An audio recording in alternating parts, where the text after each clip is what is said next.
Bismillahirrahmanirrahim. Assalamualaikum warahmatullahi wabarakatuh. Teman-teman yang dimuliakan Allah SWT, hari ini saya kembali untuk mengupdate video saya di YouTube insyaallah. Dan saya masih membahas buku bacaan yaitu Khilafah Memahami Sistem Politik dan Pemerintahan Islam. Dan untuk hari ini masuk ke poin yang keempat, yaitu polisi di era khilafah Islam, dan nanti dilanjutkan dengan poin kelima, yaitu intelijen dalam negara khilafah. Teman-teman yang dimuliakan Allah SWT, pertama terima kasih sampai hari ini teman-teman masih terus support dengan sangat semangat gitu ya, dan insyaallah selalu menunggu daripada lanjutan bacaan kita insyaallah. Yang ini sangat bermanfaat buat kita bersama, karena merupakan satu satu usaha untuk memahami bagaimana sistem politik dan pemerintahan Islam itu. Teman-teman yang dimuliakan Allah SWT, saya mulai yaitu polisi di era khilafah Islam. Secara harfiah, polisi dalam bahasa Arab disebut syurtoh, berarti khair atau kebaikan. Dalam bahasa Arab ketika dinyatakan syurtoh kulli syai berarti sesuatu yang terbaik. Ketika dinyatakan asyaratu asyai berarti awailuhu atau permulaannya. Nah, ini bisa dilihat keterangan lebih lanjut di kitabnya Ibnu Manzur, Lisan Al-Arab Beirut Dar Sadir 1414 Hijriah, cetakan ketiga juz 7 halaman 330. Kemudian Al-Azhari menyatakan polisi atau syurtoh adalah pasukan pilihan atau nakhbat al-jundi. Ini juga bisa dilihat di dalam kitabnya Syekh Abdul Qadim Zallum, Nizam al-Hukmi fi al-Islam, halaman 155. Dalam khazanah fikih klasik, istilah syurtoh mempunyai konotasi jamak. Bentuk tunggalnya adalah syurtiyun. Kepala polisi biasanya disebut sohib asyurtoh, kadang disebut amil asyurtoh, mutawalli asyurtoh, dan wali asyurtoh. Nah gitu ya. Ini bisa dicek di artikel wikipedia.org, diakses 22 Desember 2023. Nah, itu tadi yang yang mengawali pembahasan kita hari ini, yaitu secara harfiah polisi dalam bahasa Arab disebut syurtoh. Nah, berarti kebaikan. Kita lanjutkan dulu. Syurtoh atau polisi bertugas menjaga keamanan di dalam negeri di bawah Departemen Keamanan Dalam Negeri. Departemen ini mempunyai cabang di setiap wilayah atau daerah yang dipimpin oleh kepala polisi atau syahib asyurtoh di wilayah atau daerah tersebut. Secara struktural, kepolisian daerah tersebut berada di bawah DKDN atau tadi Departemen Keamanan Dalam Negeri. Sementara secara teknis operasional di lapangan mengikuti wali atau kepala daerah. Sebagaimana di pusat mengikuti khalifah dan merupakan struktur terpisah dari tentara atau ajhizat daulah al-khilafah fi al-hukmi wa al-idaroh.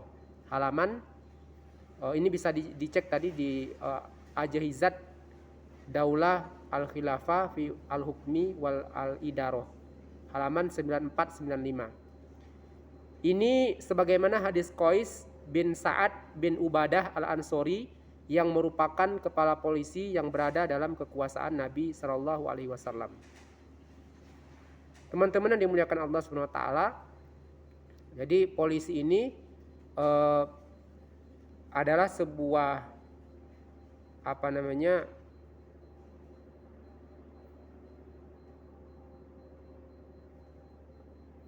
disebut sebagai sebuah pekerjaan untuk menjaga keamanan gitu ya dalam negeri. Jadi ini bukan malah kemudian orang-orang yang membuat kegaduhan, bukan orang-orang yang membuat kemudian kekacauan begitu ya, melainkan orang-orang yang menjaga keamanan. Berarti kalau menjaga keamanan ini artinya bukan yang kemudian wilayahnya itu kalau ada aksi masyarakat lalu kemudian dijaga supaya damai begitu ya. Menurut paham saya bukan seperti itu. Melainkan kemudian ya supaya di dalam suatu negeri itu tidak terjadi entahlah itu pencurian atau kemudian kegaduhan dan sebagainya begitu. Jadi tugasnya itu jelas begitu ya, menjaga keamanan. Syurtoh atau polisi dalam negara khilafah ada dua, yaitu polisi militer atau syurtoh al-jaisi, al-jais, dan polisi yang berada di bawah otoritas khalifah atau kepala daerah atau wali garis miring amil. Yang boleh menjadi polisi adalah pria dan wanita baligh dan warga negara khilafah. Mereka mempunyai uniform atau seragam tersendiri dengan identitas khusus untuk menjaga keamanan. Nah, ini kurang lebih seperti hari ini juga ya kalau masalah ini. Adapun yang layak menjadi kepala polisi atau sohib asyurtoh menurut Ibnu Abi Arabi dalam Sulu al-Malik fi Tadir al-Mamalik adalah orang yang sabar, berwibawa, tidak banyak bicara, berpikir panjang dan mendalam, tegas, cerdas, hidupnya bersih, tidak gerusa-gerusu ya, sedikit senyum dan tidak mudah memberi ampun. Az-Zahabi menuturkan tentang Qais bin Sa'ad kepada kepala polisi yang diangkat Nabi sebagai orang yang tinggi besar, pemuka, cerdas, cerdik, dan murah hati. Nah, ini bisa dilihat di kitabnya Syamsuddin Abu Abdillah Muhammad bin Ahmad bin Utsman bin Qaimaz. Nama kitabnya Al-Kashif fi Ma'arifati man lahu ar-riwayah fi kutub as-sitoh, halaman 140. Pada zaman Abu Bakar, urusan tersebut diserahkan kepada Abdullah bin Mas'ud. Utsman bin Affan mengangkat Abdullah bin Qanfid At-Taimi dan Ali menjadikan Abu Juhaifah As-Suwa'i yang dijuluki Wahab al-Khair sebagai kepala polisi di zamannya masing-masing. Az-Zahabi bisa dilihat di dalam kitabnya Az-Zahabi, nama kitabnya Al-Ibar fi Akhbari Man Ghobar, juz 1 halaman 61.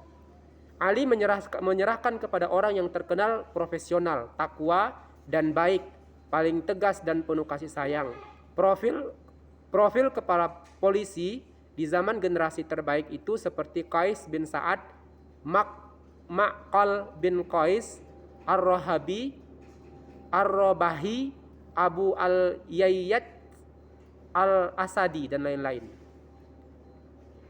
Jadi cukup jelas tadi ya kriteria orang yang diangkat sebagai kepala polisi itu. Di sini tadi disebutkan sabar, berwibawa, tidak banyak bicara, berpikir panjang dan mendalam, tegas, cerdas, hidupnya bersih, tidak gerusa-gerusu begitu ya. Sedikit senyum dan tidak mudah memberi ampun.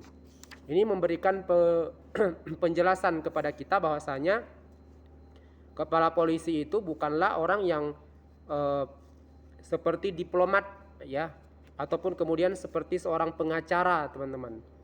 Jadi dia tidak perlu banyak bicara, cukup kemudian apa yang diperlukan saja begitu.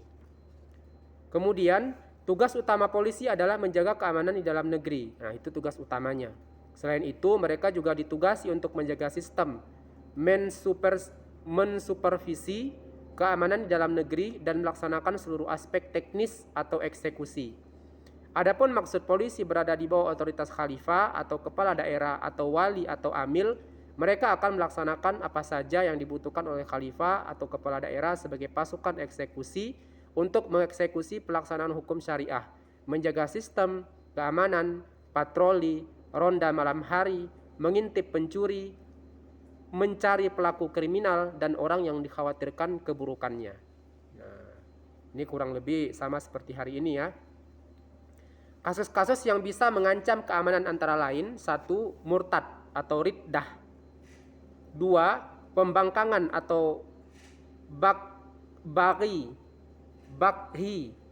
baik dengan tindakan perusakan dan penghancuran seperti merusak, menduduki, dan mensabotase pos-pos vital negara dengan menyerang kepemilikan pribadi, publik, dan negara, ataupun memisahkan diri dari negara dengan bersenjata untuk melawan negara, termasuk tindakan teror, merampok harta masyarakat dan menghilangkan nyawa mereka, termasuk mencuri, merampok, korupsi, menyerang orang baik dengan memukul, melukai, membunuh maupun menyerang kehormatan mereka, dan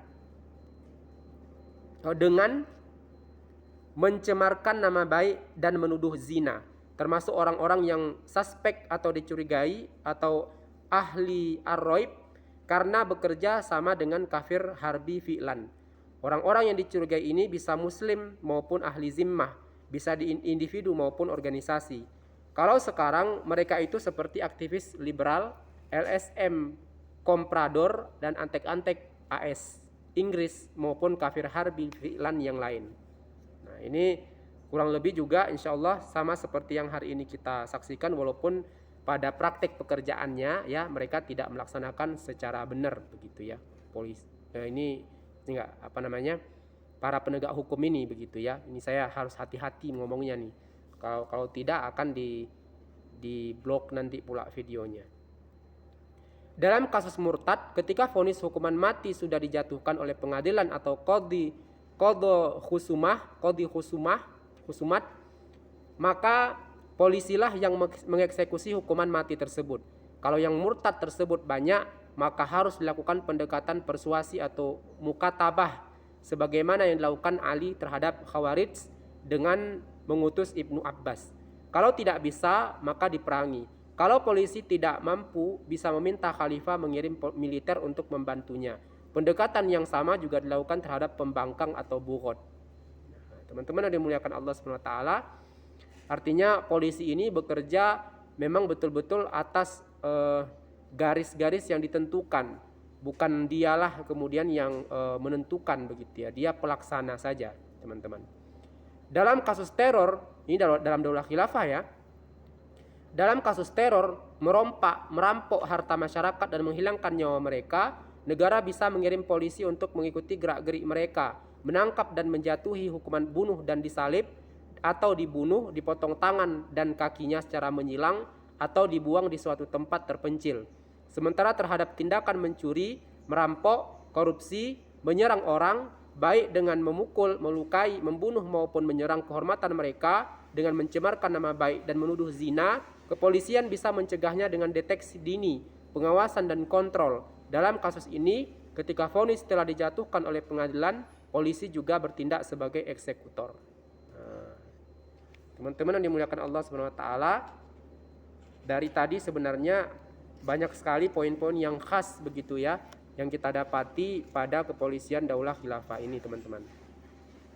Adapun terhadap orang-orang yang suspek atau ahli ar-raib, negara bisa memata-matai mereka dengan alasan memata-matai. 1. Kafir harbi fi'lan, hukumnya wajib. 2. Kafir harbi hukman, dalam kondisi normal boleh, tetapi bisa juga wajib ketika membahayakan negara. Untuk kafir harbi hukman yang berada di luar negeri, tugas memata-matai mereka dilakukan oleh Departemen Perang. Sedangkan dalam negeri, baik melalui kedutaan atau kafir mu'ahad dan mustakmin, maka tugas memata-matai mereka dilakukan oleh DKDN atau Departemen Kepolisian Dalam Negeri tadi. Departemen Keamanan Dalam Negeri tadi. Karena itu, orang muslim atau ahli zimmah yang suspek tersebut, karena hubungan mereka dengan kafir harbi fi'lan dan kafir harbi hukman, juga boleh dimata-matai. Ini bisa dicek yang di kitab yang sama tadi yang sudah saya bacakan, yaitu Ajhizah halaman 100 hingga 104. Inilah fakta kepolisian dalam sistem pemerintahan Islam. Tugas dan tanggung jawab mereka memang berat, tetapi dengan ketakwaan dan sakofah Islam yang ditanamkan secara mendalam kepada mereka, maka tugas berat itu pun bisa mereka jalankan dan memberikan kontribusi yang tidak kecil kepada khilafah selama 14 abad.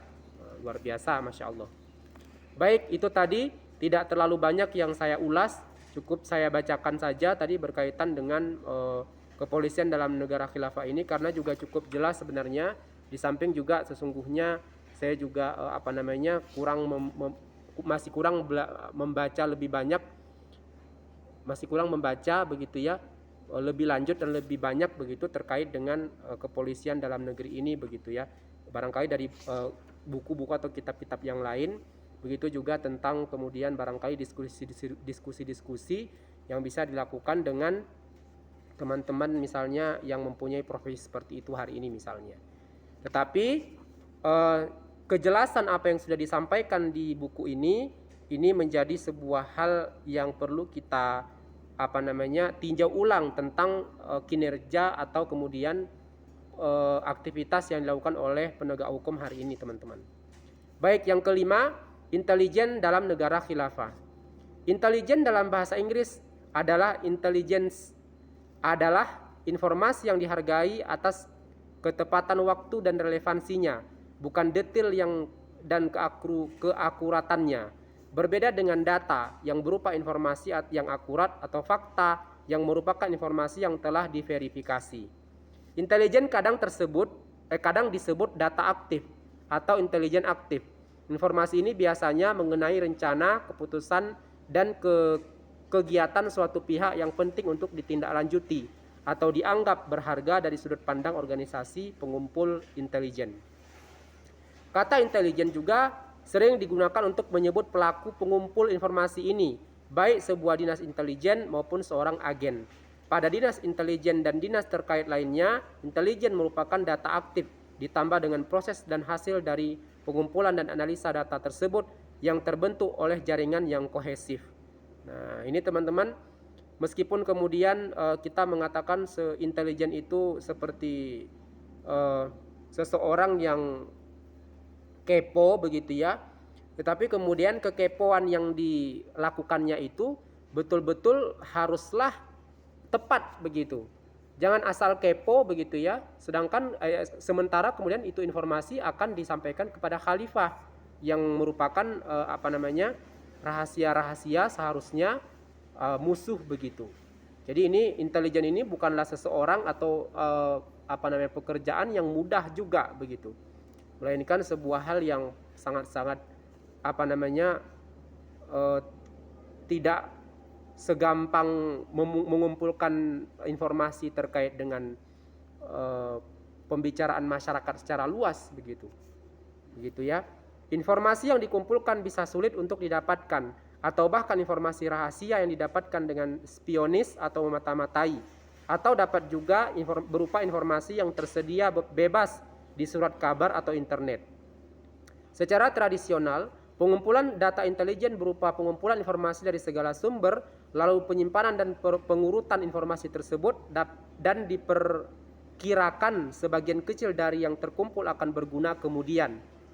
Hasil dari pengumpulan intelijen atau produk, sumber dan metode pengumpulannya seringkali dirahasiakan. Kegiatan intelijen ini dalam Al-Quran dan hadis disebut tajassus. Dalam bahasa Arab, istilah tajassus mempunyai konotasi memata-matai, melakukan spionase, dan mencoba mendapatkan informasi tentang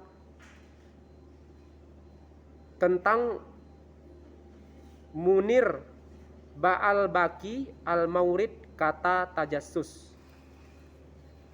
Itu ya. Dalam istilah fikih, tajassus berarti kegiatan tafahus al-akhbar, yaitu mencari, memonitor, memeriksa, menyelidiki, mengeksplorasi, dan menyimpulkan informasi.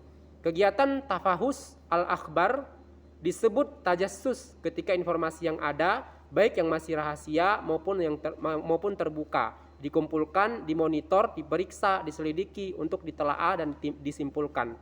Kegiatan mencari, memonitor, dan mengumpulkan informasi tidak disebut tajassus jika tidak disertai investigasi, telaah, dan penyimpulan, sebagaimana yang dilakukan oleh wartawan.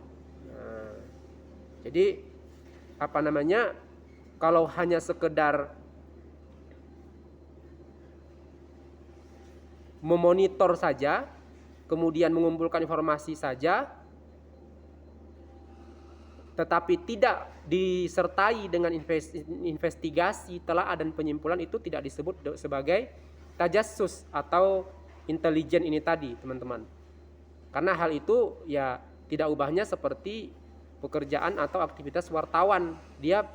Wartawan itu hanya memonitor, mengumpulkan informasi dan mengumpulkan informasi saja. Lalu kemudian dia akan mendokumentasikannya dalam bentuk surat kabar begitu kalau wartawan. Ini harus disertai dengan investigasi, telaah dan penyimpulan. Inilah fakta tajassus atau intelijen. Mengenai hukum tajassus dapat diklasifikasikan berdasarkan sasaran yang dimata-matai. Jika yang menjadi sasaran adalah kaum muslim dan rakyat negara khilafah, maka hukumnya haram.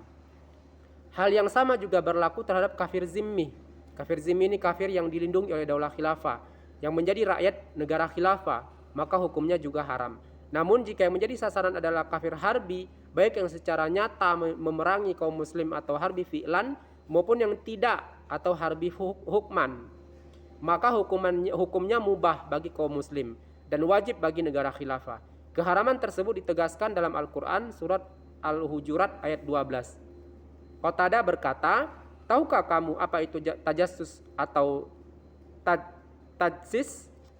Tajassus itu adalah aktivitas engkau memonitor dan mencari-cari aib saudaramu agar engkau mengetahui rahasianya. Nah, Kak, ini bisa dilihat di dalam kitabnya Abu Ja'far Muhammad bin Jarir At-Tabari. Nama kitabnya Jami' al-Bayan fi Ta'wil Al-Quran, halaman 304. Karena dalil wala tajassasu tersebut bersifat umum, maka keumumannya meliputi pribadi, organisasi maupun negara, baik pelakunya rakyat maupun negara. Namun larangan tersebut dikecualikan dari kafir harbi, baik fi'lan maupun hukman.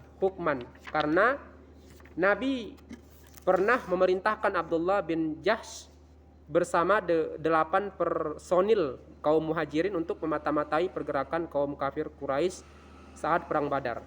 Nah, jadi kalau yang dimata-matai itu masalah aib orang, masalah aib seseorang, masalah individu gitu ya, kemudian masalah keluarga, itu tidak boleh begitu. Tetapi kalau yang dimata-matai itu tentang kemudian kafir harbi, baik fi'lan maupun hukman, yang ini ditambah dengan mereka kemudian nyata-nyata misalnya melakukan penyerangan terhadap Islam dan kaum muslim, maka hukumnya kemudian boleh untuk dimata-matai, teman-teman. Ini harus dibedakan ya. Dalam kaidah ushul dinyatakan, jika ada perbuatan yang diharamkan kemudian dilanggar, bahkan diperintahkan oleh Nabi, maka perbuatan tersebut hukumnya wajib. Karena itu melakukan tajassus terhadap kafir harbi hukumnya wajib bagi negara, namun mubah bagi kaum muslim, karena Nabi SAW memberikan pilihan kepada 8 personel lain selain Abdullah bin Jahsh untuk tetap bersamanya atau tidak. Negara khilafah pun mempunyai departemen keamanan dalam negeri atau Dairah Al-Am Ad-Dakhili dan departemen perang atau Ad-Dairah Al-Harbiyah yang menjalankan tugas dan fungsi intelijen tersebut. Kafir harbi hukman seperti kafir muahid yang negaranya terikat perjanjian dengan khilafah seperti duta, atase perdagangan asing, dan atau kafir musta'min yang masuk ke negara khilafah dengan visa untuk belajar Islam. Ketika mereka berada di wilayah khilafah, maka tugas dan fungsi intelijen terhadap mereka dilakukan oleh Departemen Keamanan Dalam Negeri. Namun, terhadap mereka yang berada di luar negeri, maka tugas dan fungsi intelijen terhadap mereka dilakukan oleh Departemen Perang atau Hizib. Bisa dilihat di dalam kitabnya Hizib At-Tahrir Ajahizatu Ad-Daulah halaman 100 hingga 101. Ini tugas dan fungsi intelijen terhadap kafir harbi, baik fi'lan maupun hukman. Lalu bagaimana jika kafir zimmi dan kaum muslim yang menjalin hubungan dengan kafir harbi, baik fi'lan maupun hukman, apakah mereka boleh dimata-matai dan siapa yang akan melakukan tugas dan fungsi tersebut? Kafir zimmi dan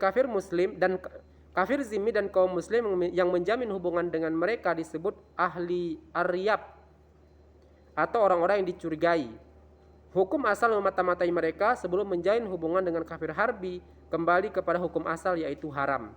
Namun ketika ada potensi bahaya dalam hubungan yang dijalin di antara mereka, maka hukum memata-matainya pun mubah. Tugas dan fungsi intelijen terhadap mereka dijalankan oleh Departemen Keamanan Dalam Negeri. Jika hubungan antara mereka dengan kafir harbi, baik hukman maupun fi'lan tersebut dilakukan di wilayah negara khilafah. Namun, jika hubungan tersebut dilakukan di luar negeri, maka fungsi dan tugas tersebut dijalankan oleh Departemen Perang. Ini bisa dilihat kembali di kitab yang saya sebutkan barusan, Hizbut Tahrir Ajahizatu Ad-Daulah halaman 100 hingga 101. Hanya saja, tugas dan fungsi tersebut harus memenuhi 2 syarat. Pertama, hendaknya hasil monitor Departemen Keamanan Dalam Negeri dan Departemen Perang terhadap para pejabat kafir harbi hukman dan atau wakil mereka menampakkan bahkan pertemuan antara mereka dengan individu rakyat dengan khilafah. Ya, baik yang dilakukan di dalam wilayah negara khilafah atau di luar negeri, merupakan sesuatu yang tidak lazim dan tampak mencolok. Kedua, hasil yang diperoleh oleh kedua departemen tersebut harus disampaikan kepada Qadhi Hisbah, dan Qadhi Hisbah memandang bahwa hubungan atau pertemuan tersebut membahayakan atau berpotensi membahayakan Islam dan kaum muslim. Ini juga bisa dicek di dalam kitab yang sama, Hizbut Tahrir Ajahizatu Ad-Daulah halaman 101. Adapun memata-matai orang Islam untuk kepentingan negara kafir sebagaimana dilakukan oleh kebanyakan negeri kaum muslim saat ini, ya, maka hukumnya haram. Pelakunya akan dikenai sanksi takzir. Kasus seperti ini pernah terjadi pada zaman Nabi ketika Hatib bin Abi Balta'ah membocorkan rahasia negara Islam kepada pemuka kaum kafir Quraisy di Mekah. Hatib pun tertangkap basah, namun Nabi tidak membunuhnya. Ini berbeda jika pelakunya adalah kafir harbi, maka wajib dibunuh. Namun jika pelakunya kafir zimmi, maka mereka bisa dibunuh jika dalam klausul zimmah syarat tidak melakukan tajassus tersebut dilakukan sebagai syarat. Jika tidak ada klausul seperti itu, maka dia hanya boleh dikenai sanksi takzir saja, sebagaimana warga negara yang muslim. Wallahu a'lam. Nah, ini teman-teman yang dimuliakan Allah, sudah di akhir dari bacaan.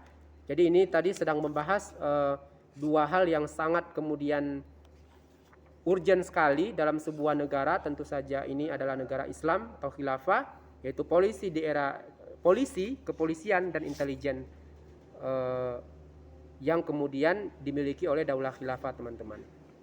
Nah, jadi kita tidak bisa memandang sepele perkara-perkara seperti ini, karena sesungguhnya ketika kemudian kita memandang sepele, maka hari ini saja yang terjadi di kita kemudian, karena kemudian kita menganggapnya sepele, itu bukanlah kemudian sesuatu yang perlu kita pahami baik-baik. Yang terjadi kemudian apa?